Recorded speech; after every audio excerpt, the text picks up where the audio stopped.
श्री सुखदेव जी जब राजा परीक्षित को ये कथा सुना रहे थे ना, तो माया मोह से रहित होते भी उनके आंसू आ गए।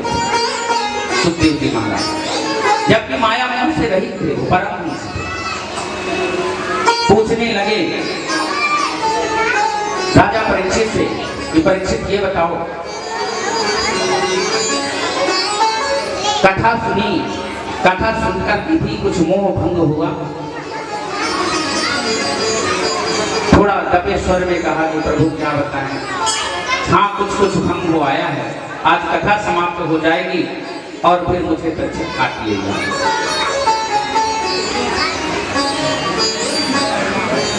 अब तो सुखदेव जी ने सोचा कि अभी 7 दिनों के बाद भी इनकी बुद्धि खुली नहीं। कहने लगे ये बताओ, एक कथा, एक प्रसंग सुनाता हूं। एक राजा शिकार खेलने के लिए गया था। रात हो गई, पानी बरस रहा था, कोई भी जंगल में आश्रय नहीं मिला। प्यास लगी थी राजा को।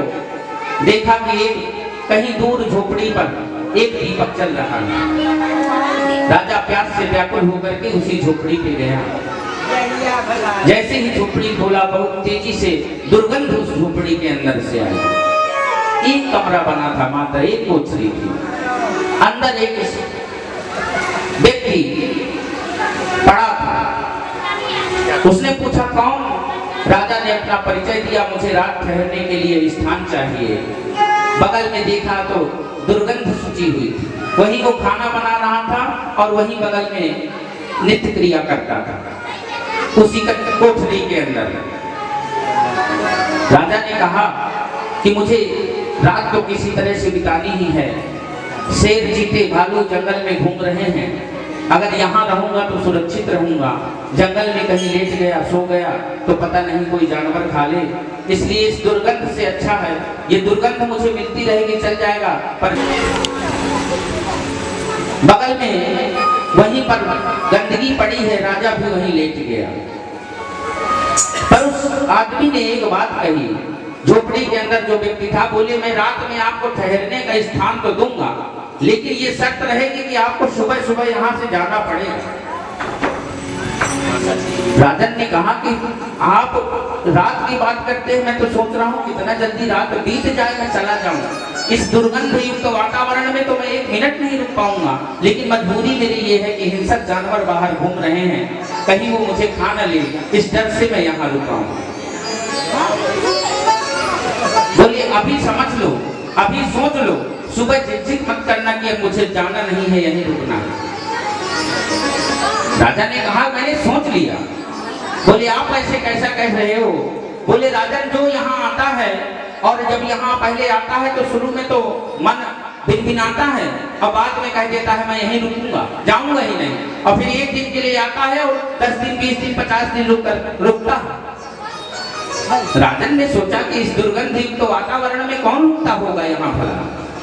राजन वहां रुक गए और रुक करके रात भर सोए।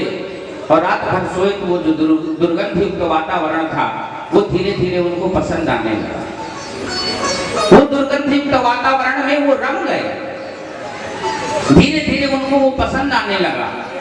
अब जब सुबह हुई, उस व्यक्ति ने कहा झोपड़ी वाले ने कि राजन आप जाओ। तो बोले आप हमें 1 दिन ठहरने का और मौका दे दीजिए। बोले राजन देखो, मैं कह रहा था ना सुबह होगी तुमको जाना पड़ेगा, और तुम कह रहे हो और 1 दिन रुकने दो। बताओ। श्री सुखदेव जी महाराज ने राजा से पूछा कि बताओ राजा परीक्षित, उसको, उस राजा को ऐसा करना चाहिए, किस प्रकार का वो राजा होगा? परीक्षित ने कहा राजन, परीक्षित ने कहा कि वो तो राजा महामूर्ख है कि गंदगी में रुक रहा है। 1 दिन के लिए रात बीत गई थी तो सुबह उसको चले जाना चाहिए। उससे महामूर्ख राजा तो हो ही नहीं सकता। सुखदेव जी महाराज से प्रश्न किया राजा परीक्षित ने कि महाराज ये बताइए गुरुवर कि ऐसा मूर्ख राजा था कौन? सुखदेव जी महाराज ने कहा कि वो और कोई नहीं, वो राजा परीक्षित तुम ही थी। इस हड्डी मांस और दुर्गंध युक्त शरीर को पा करके तुम मोह कर बैठे। और तुम ये भूल गए कि हमको इस शरीर को छोड़ना भी है, और तुमको वही मोह खाए जा रहा है कि आज हमको तक्षक काटेगा और मेरा शरीर छूट जाए। तुम ये भूल गए कि इस देह युक्त जब व्यक्ति यहाँ जन्म लेता है ना, तो जब तक माँ के कोख में रहता है 9 महीने, तब तक यही भगवान से अन्वय विनय करता है, प्रार्थना करता है कि प्रभु किसी तरह से मुझे इस नरक से निकाल दीजिए। और एक बार अगर मैंने नरक से निकल लिया ना, तो जन्म जन्मांतर तक आपको मैं भूलूंगा नहीं, जन्म जन्मांतर तक मैं आपके चरणारविंदों का सेवक बन करके रहूंगा।